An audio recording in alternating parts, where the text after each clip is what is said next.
People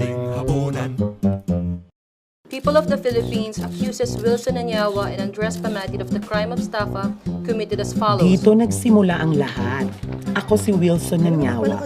Itong si Andoy, assistant Ano yung ko. mapili, yun ho yung lalabas sa komersyal. Artista na lang sapat natin, oh! Saan mo nilagay yung Last Supper number 3? Nawala po nila yung last supper na hinarap sa akin kaya pinabarangay ko po sila. Kung may warrant ka na, didinampot ka na nila.